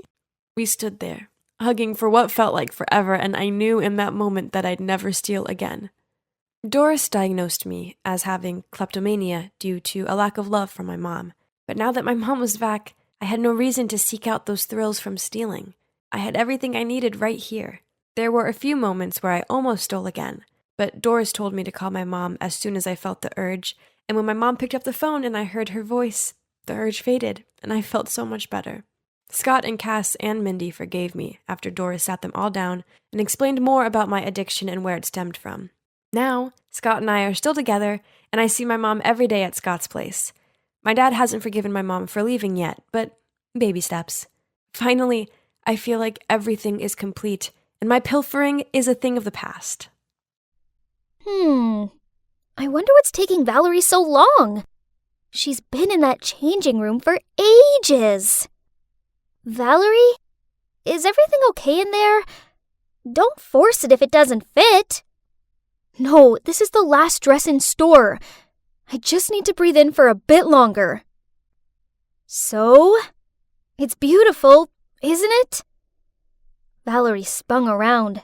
Then suddenly, yep, trying to squeeze into a dress 2 sizes too small for her, then it'd split. The giggles around us started. Valerie blushed, hurriedly paid for the dress, and pulled me out of the shop. Why am I so fat? Ugh! I just want to feel pretty on my date. If I was skinny like you, I wouldn't have this problem. Poof! You know, it's not as easy as you think being thin. Yep, you heard me right. being thin has its downsides. First of all, fashion. My nightmare. I have to wear an extra small size, and the clothes still hang off me. Actually, most of my clothes are from kids' stores, so I feel so untrendy. Then in winter, I have to wear tons of layers just so I don't freeze to death.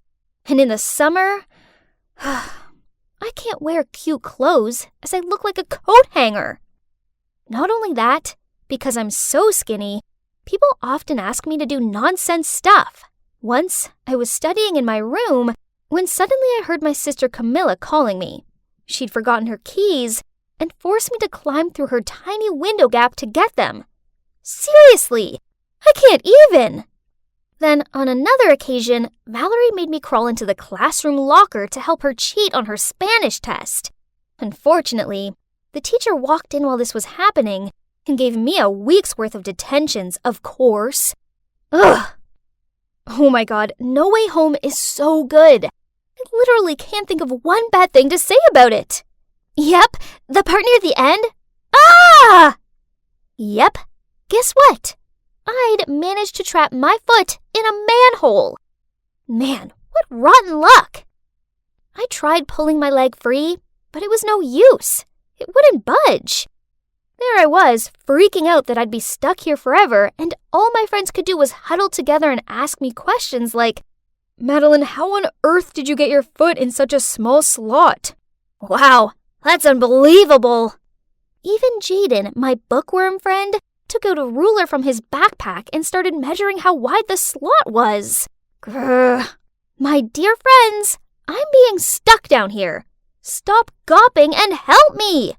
Finally, they tried helping me out, but in the end, we had to call the rescue squad. By this point, a massive crowd had gathered around me, and strangers were filming me. When I was finally free, everyone looked at me and held back their laughter. Even Parker, my crush, was smiling. Jeez, this was beyond embarrassing. But a hot guy like Parker would never notice a moving skeleton like me anyway. Don't think like that, Maddie. You're so pretty. Show me some confidence, would you? Valerie said as she nudged my arm. I put the book down and glared at her, and suddenly noticed Parker walking towards our table, smiling.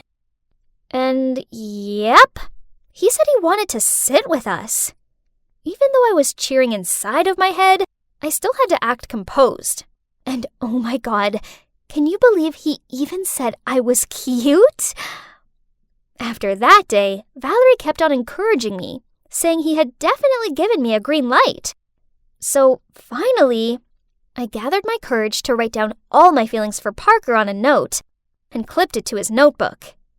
At the end of class that day, he came to my desk and took my hand. Yay! Everything was fine, great even.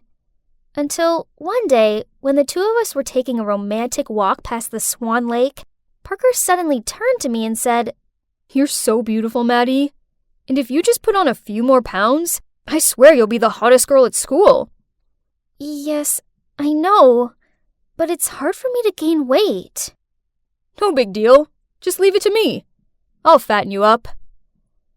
I thought Parker was just joking, but it turns out he was being deadly serious. Since that day, every time we went on a date, instead of taking me to the bowling alley and movies as usual, Parker would take me out to eat. I swear, I've tried all the restaurants in our town. More surprisingly, on my birthday, Parker even gave me a bouquet of fried chicken. How romantic! But this didn't change anything, as my weight still stayed the same. Parker was disappointed when he peered over me and saw the scales hadn't budged. Then he sighed out. How come you and Valerie are friends, but look totally opposite? Here comes our adorable, chubby Valerie. What? Parker called Valerie adorable again. This wasn't the first time either. Annoyed, I put down my fork and walked away from them. After that, I started avoiding Valerie. I did homework with other friends, sat with other girls at lunch, and every time I happened to see Valerie, I turned around and walked away. Honestly, I didn't want it to be this way, but just seeing her made me uncomfortable. But I couldn't bear to see my boyfriend call my BFF cute. Well, he thought I was too skinny. Then summer break finally rolled around. I thought it'd be just me and Parker, but then he went off to a summer camp in Spain. The plan was all ruined. So I spent a whole sunny day inside sulking. What's wrong? Are you bored because your lover is away? So why don't you take this time to surprise him when he returns? Surprise? A great idea popped into my head. But how do I get chubby? Easy peasy. Okay, if it's that easy, then show me. Okay, if you do my summer homework for me. What? She's such an opportunist. But I really wanted to pile on the pounds and please Parker. So, without hesitation, I nodded in agreement. So, from that day on, I started following Camilla's weight gain plan. I switched veggies for greasy foods, and my main meal was always late at night.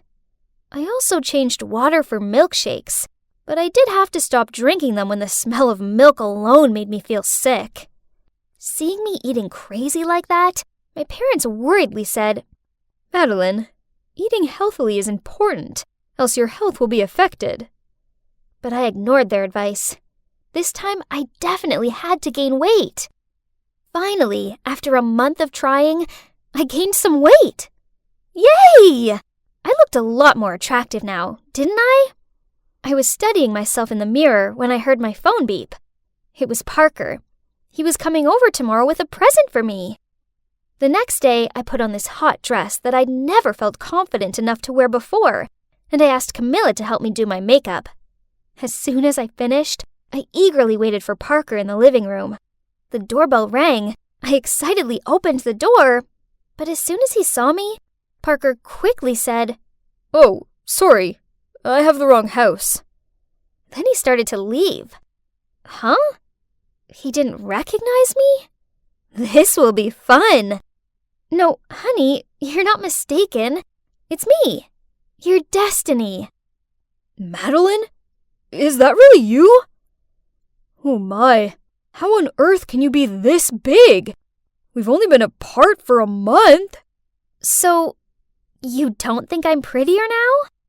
To my surprise, Parker shook his head. No, you're so fat now. It doesn't look okay. Lose some weight. Huh? This was so confusing. I thought he wanted me to be bigger. As annoying as this was, I still listened to Parker and tried to lose the weight I'd put on. So it turns out that losing weight is far trickier than it sounds. Actually, it's 1,000,000 times harder to lose it than it is to gain it. After a month of healthy eating and exercise, I gained another pound. Ugh! Stop eating that. Are you giving up already? You must try harder. What? It's just some popcorn. Why does he have to be so rude about this? I'll give you 2 weeks to lose weight. Else we're done. Huh? What did he just say? Done? He was the one who wanted me to gain weight in the first place. Now he was threatening to break up with me if I didn't lose it. How ridiculous. You know what? I don't need 2 weeks. Let's end it right now. It's clear you never loved me at all. You only like my appearance. If you truly cared about me, you wouldn't care what size I was. Then I walked off. Ugh! How could I have been so stupid? For the entirety of my relationship with that jerk Parker, I was blindly following him. I only cared about pleasing him, and it cost me so many things, including my best friend. I needed to apologize to her right away. I nervously knocked on the door, then waited. Finally, Valerie opened it, but on seeing me, she went to shut it. "I'm so sorry. Just let me explain, please." "Valerie, I'm so sorry. It was all because I was afraid Parker would leave me for you. But I realize now that he's a massive jerk, and I was an idiot for ever trying to change for him." Jeez, you're crazy. Parker is totally not my type. I scratched my head and told her about how terrible Parker had treated me and how I'd foolishly listened to him. Man, that douchebag! Then she hugged me. Valerie confessed to me that she'd been trying to lose weight by lowering her calorie intake, but the pounds weren't coming off. And worse still, she felt weak and tired all the time. I nodded in agreement with her. So, from then on, Valerie and I made a promise to love ourselves, regardless of what size we were, and to never let anyone try and change us. And look, that's Walker and Joel, our awesome boyfriends who love us just the way we are. And you know what? It feels so good not caring what other people think. So, don't ever let idiots put you down. 'Cause when you allow yourself to just be you, then you can finally realize just how beautiful you truly are. Ugh! Why wasn't this jerk opening the door? I carried on with my thudding until my hands hurt. So it seemed like she'd gone already. What a sly fox! So, the woman who lives here is my mom's friend, Carol. My mom, being the kind-hearted person she is, lent her some money to get herself out of a tricky situation. The problem being that Carol hasn't paid it back, and now she was ghosting my mom.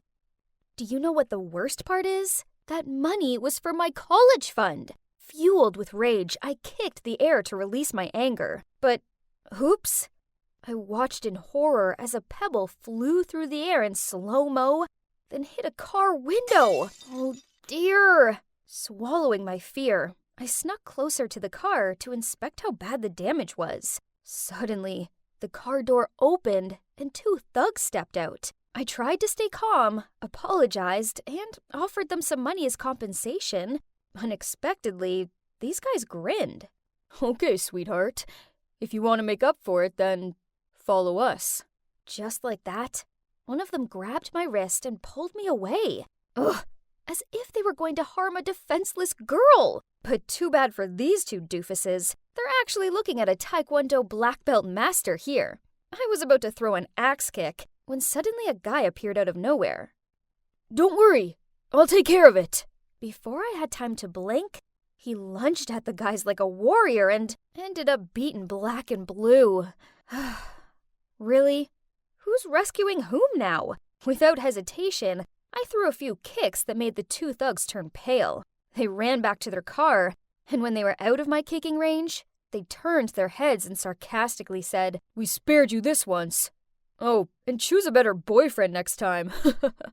I looked down to see the pathetic guy writhing on the ground. Oh yeah, I'd almost forgotten about him. He was pretty useless in a fight, but hey, at least he tried to help me. So I took him to a nearby medical station to bandage the wound. His name's Tyler. He's skinny, but yeah, pretty heroic, I must say. He still seemed to be in pain, so I offered him a ride home, but he quickly refused. Okay, fine. He must have been scared off by how fierce I appeared to be. Yet, as soon as I turned my back to walk away... Wait, something's wrong with my phone. What now? Your number isn't in it. Man, it's 2022 already, and he's still using that outdated pickup line? Still, I burst out laughing, then put my number in his phone. After that, we started messaging every day. He sent the cutest memes, and it made me feel good. To be honest, I know I can be kinda intimidating, so having a sweet guy like Tyler take an interest in me made my heart flutter a little bit. And there's no denying that he's cute. A real softie. Well, he is a music school student. A legit singer-songwriter to watch out for in the future. And so, we became a couple. However, it didn't take long for me to realize that there was something very strange about this guy.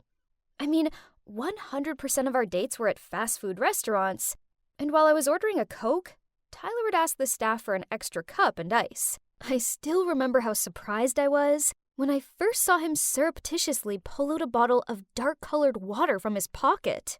Oh, but you're not meant to bring outside drinks in. Don't worry, this is black coffee.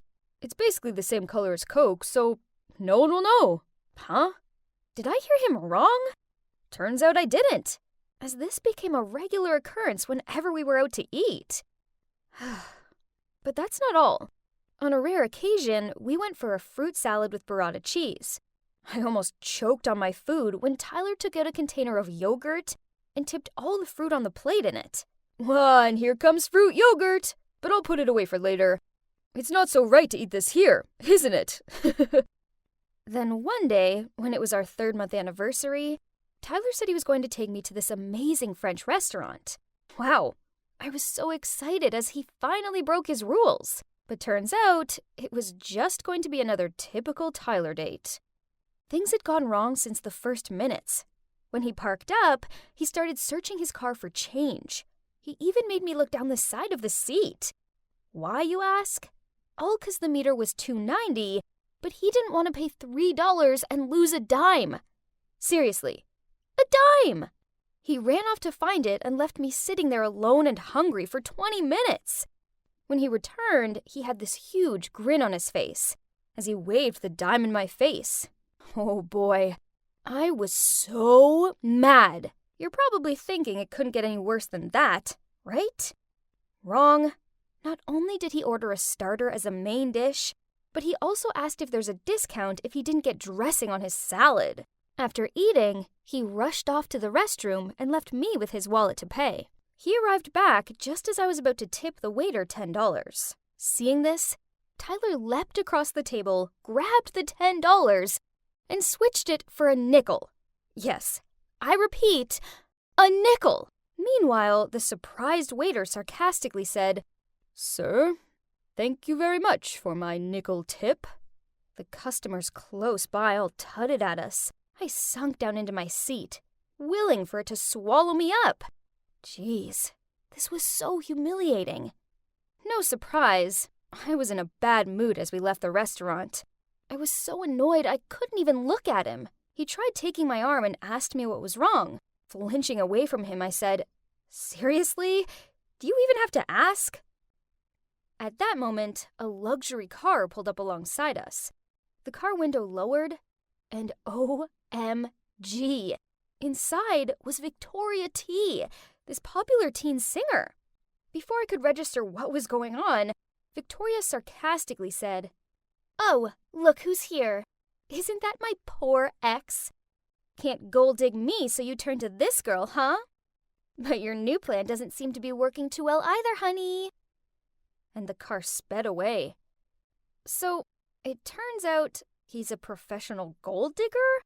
I mean, he hadn't actually asked me for any money, but there's no denying he was stingy. No wonder he never took me back to his place. There was a time when I was so tired of some family stuff at home that I just wanted to come over to his and rest for a while. But he made some excuse about his house being messy. Now I knew he was just keeping distant with me, so later he could dump me easier without any attachment. I was so furious I made a scene, meaning to expose his cheap shots for the whole world to see. Tyler was so embarrassed he fled the scene right away. Whatever. Good riddance. And since then, I didn't hear anything from him again. But, to be honest, I also felt a bit empty not having him around. I missed getting the cute messages he used to send and the soppy look on his face as he sang love songs to me. Oh boy, I'm a big cheeseball, aren't I? Then, one weekend afternoon, I was taking a walk when I happened to see Tyler come out of a cafe. Does he work part-time here or something? So I hid behind a corner and then followed him. I have to admit, I was curious about where he lives. But wait, this road is so familiar. Huh? And it led to Carol's house, the woman who borrowed money from my mom. I was still full of doubt till he pulled out the key to open the door. Ugh. Like mother, like son, huh? So, you both like to scam people, huh? Pay us back now. Stacy? Shut up! Scam's over. Pay us back. I'm sorry, but my mom's in the hospital now. So, I heard him out, and turns out it was just Tyler and his mom, and his dad had run off with some other woman when he was just a little kid. Growing up, times were hard, so his mom borrowed money to pour into stock investments, intent on providing them with a better life. Unfortunately, this only led to huge debts. All this stress was detrimental to her health, and now she was in the hospital, and Tyler had no other way but to live frugally to pay all the debt and hospital fees. Stacy, I'm so sorry for hiding all this from you. I'll try my best to work to be debt-free and make it up to you. Oh my heart fell hearing Tyler say that. All the angst just disappeared. Instead, I pulled him in for a big hug. He was a doofus, and he was my doofus, and I wasn't going to risk losing him again. On my way home, I kept thinking about ways in which I could help Tyler. Suddenly, the wind blew a poster across my foot. A city's television singing competition, with the prize up to $20,000. That's it, Tyler. Why not? This was definitely a sign. I sent Tyler a picture of the poster and told him he had to join. He was also really keen on the idea and started practicing really hard every day. He texted me each time he finished practicing, sometimes even at 2 or 3 a.m. The big day arrived. Tyler looked so cute in the suit I'd arranged for him. When he hit the chorus, our eyes met, which made me feel so sentimental. But out of nowhere, Victoria got up on stage, snatched the mic from his hand, and said, "My apologies to the audience, but I have to expose this person. He and his mom manipulated people into giving them thousands of dollars, then never paid them back. This kind of man doesn't deserve to be here on the stage. He'll stain the whole competition." Vic, I appreciate your feelings for me, but I already have the one whom I want to protect. I wish you could find someone good for you and better than me. Ladies and gentlemen, it's true that my family is in debt, but we do not and never run away from this. No matter how tough our lives are, I still live true to my conscience and my passion for music. I came here with a pleasant and carefree attitude, so I don't care what people say about me. I just want to give all of myself to music and the audience. Thank you. And now, I'll carry on with the performance. And then, he started singing the song he wrote for me. At that moment, the music nerd was no longer there. Instead, there was a man with incredible inner power. I'm so proud of you, Tyler. Guess what happened next? Tyler won the first prize. I was bursting with pride. Then he immediately came to my house to give my mom the money. Huh? Please take it. Thank you for helping my mom when she had a hard time. Please find it in your heart to forgive her. She's sick and could use a good friend. Oh, but the thing is... So, turns out, Tyler's mom didn't borrow my college fund money. The two moms talked each other into stock investments. When they lost it, my mom didn't dare to tell my dad and me what she'd done, so she fabricated the whole lending money story. Ugh, Mom. Unacceptable. After that, the three of us went to visit Tyler's mom at the hospital and gave her the prize money to pay off her debts. She burst into tears. Then the two moms hugged and apologized for being so stupid that their kids had to deal with the consequences. Crazy, huh? But you know what? Thanks to all this drama, I found the one, who was also the debtor of my life.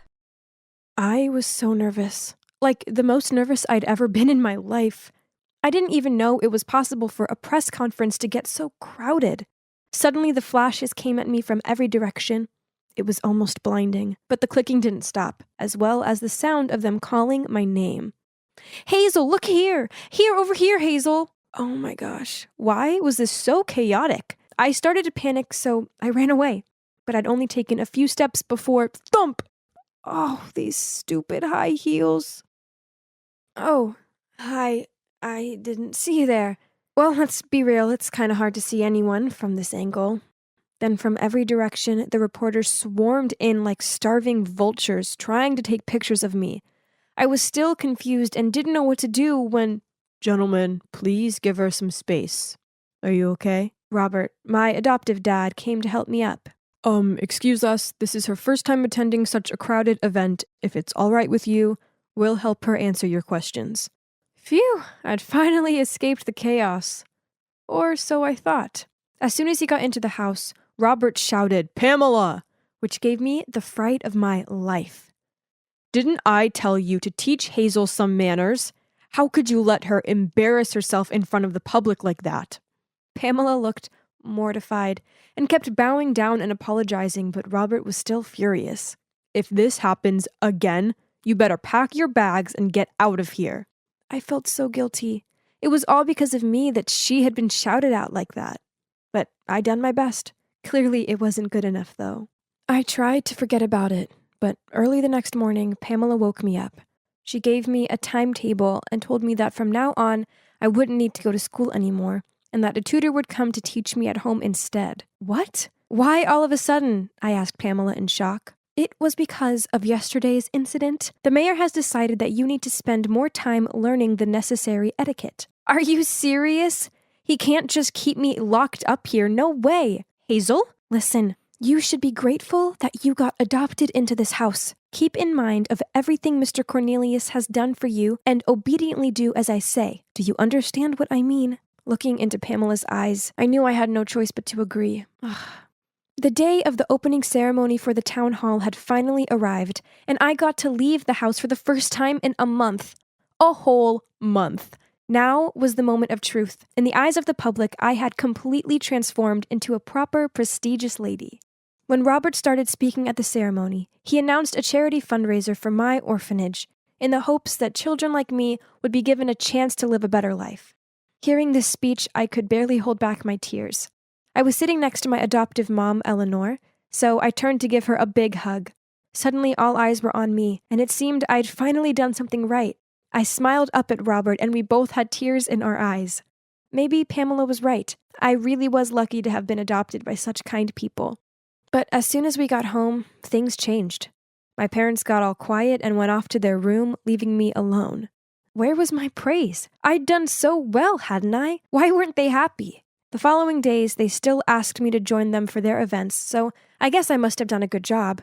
And while the media and public were around, they were all touchy-feely and affectionate towards me, constantly praising me. We must have looked like the perfect family. But the minute we got home, they'd ignore me, and if they wanted to tell me something, they'd get Pamela to speak to me. It was so flipping weird. I actually started to feel quite lonely and depressed. And even though I was living in the lap of luxury, I missed the orphanage. One day, Pamela's daughter, aka the only friend I had in this enormous mansion, Paisley saw how upset I was and asked, "Hey, so why do you agree to move into this house? You're clearly unhappy here."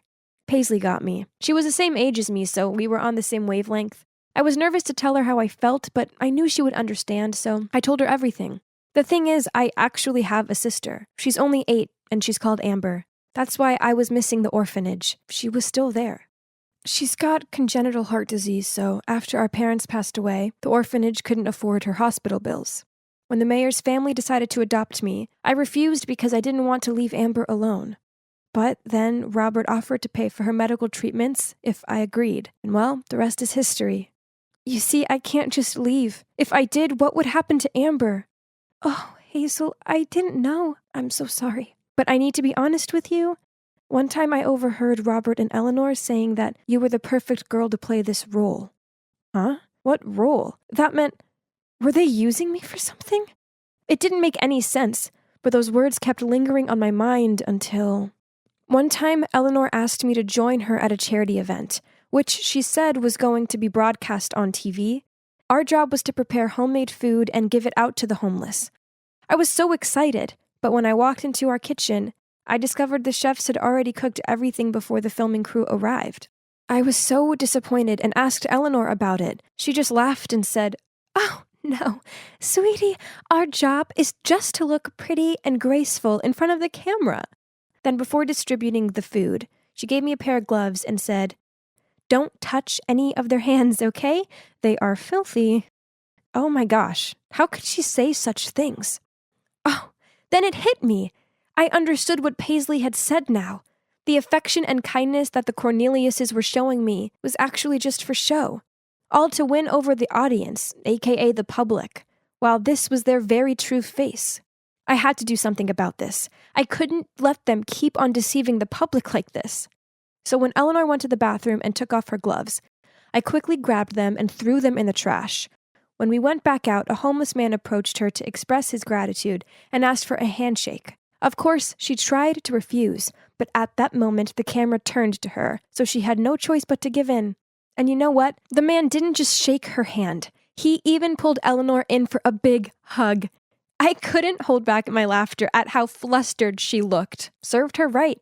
Afterward, Eleanor grabbed my arm and dragged me to a quiet corner. Then she said, "It was you who did this, wasn't it?" I pretended to have no idea what she was talking about, and this just infuriated her even more. Then later that evening when we got home, Robert was already waiting and shouted at me, "What do you think you're playing at?" I was confused, but then Eleanor added, "Don't you ever mess with me like that again." Now listen closely. Don't you miss your little sis? Aren't you curious if she's doing okay or not? That's right. You better have behaved yourself from now on, young lady. I was so shaken by what they'd said. I didn't even want to leave my room. What if something happened to my sister? Then suddenly, Paisley climbed through my window into my room. As soon as I saw her, I burst into tears. "Paisley, please help me with this. I need you to go to my orphanage and check on Amber and see if she's okay." A few hours later, Paisley came back panting. "Your sister? She's not doing good." "What? But hadn't she been receiving money for her monthly treatments?" Paisley shook her head. "The nuns there said they hadn't received a penny since you left. Now Amber is barely surviving." Paisley's words broke my heart. Those two had been fooling me all this time, and now my sister's life was hanging on by a thread. I had to get to the bottom of this. I walked past Robert's office, and that's when I overheard someone talking. Curious, I peeked in and saw a group of middle-aged men sitting around a table. One of them spoke up. "Hey, Robert, the election day is coming. Is that little girl still doing a decent job?" "Oh, don't worry about her. She's just a silly little kid. She believes anything I tell her, especially about her sick sister," Robert smirked. How dare he speak about my sister like that? I had to do something. I couldn't let this vicious man keep on fooling everyone like he'd done to me. So I took out my phone and started filming. "Speaking of which, how much charity money have we got so far?" $100,000, Robert said, and the room was filled with praise. "Gentlemen, by the time of the closing party for the charity this weekend, we should have almost $500,000 for the election campaign. As soon as I win, your business will continue to be tax reduced for the next 4 years." I had to cover my mouth to stop myself from gasping. So this whole time, he'd been exploiting me and the orphanage for his corruption? Gosh, I was such an idiot to fall right into his trap. Suddenly my phone buzzed. "Who's there?" Robert shouted and rushed to the door. Oh no! Panicked, I ran, but not far enough before I tripped and the phone flew out of my hand. Robert and his men caught up with me, picked up my phone, and deleted all my evidence. They even took the phone away from me. He turned to me and said, "I've already warned you, have I not?" "You're a liar!" I yelled. "You haven't paid a penny to my sister." Robert growled. "Who told you that?" But all he had for an answer was my silence and fuming look. Furious, he dragged me back to my room. "Maid, bring me the keys to her room." And then he locked me up inside until the day of the closing party of the charity rolled around, where they'd be announcing the amount of money they'd collected.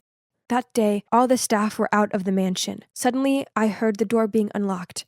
Panicked, I hid behind the closet. "Hazel, where are you?" Oh, it was just Paisley. She found a way to sneak me out of the mansion and told me to run straight back to the orphanage. But no, first I had to expose that sly old fox Robert. Luckily, when I got to the event, Robert was giving his speech. I immediately ran up to the stage, snatched the mic, and told everyone about his evil plan. But I was no match for him. Before I could finish, security was dragging me off the stage, and Robert had already taken control of the situation. "Ladies and gentlemen, I'm so sorry for my daughter's behavior. The reason why we decided to adopt her was that she's mentally ill. Since she came to our home, she has become better, but as you can see, there's been a bit of a relapse." What a snake! This jerk would stop at nothing to get what he wanted. Just then, the big screen on stage suddenly showed the video I'd taken, revealing all the schemes of Robert and his accomplices. Now he was well and truly exposed. I watched as he stammered. No, this can't be happening. Right at that moment, the police rushed in to arrest Robert and his accomplices in the stands. You might be wondering how we pulled that off. Well, as I was running through the hallway, I managed to send the video to Paisley. As soon as she received it, she came to find me and saw everything that had happened. So she secretly ran to her mom for help. Pamela then made a plan. While Paisley freed me from the mansion, Pamela set to work on projecting the video on the big screen. Genius, right? A month later, Robert and his accomplices were arrested for embezzlement. And, of course, he got locked up for a long, long time. Both him and Eleanor received such massive backlash from the public, to the point that she had to stay hidden away too. The charity money, luckily, was brought back to the orphanage, and part of it was used to take care of my sister Amber. She's doing much better now. Oh, and Paisley and I are still best of friends. Pamela has found a way better job. And as for me, I went back to stay at the orphanage until I'm old enough to move out. I'm better off being on my own with my sister than being adopted by some messed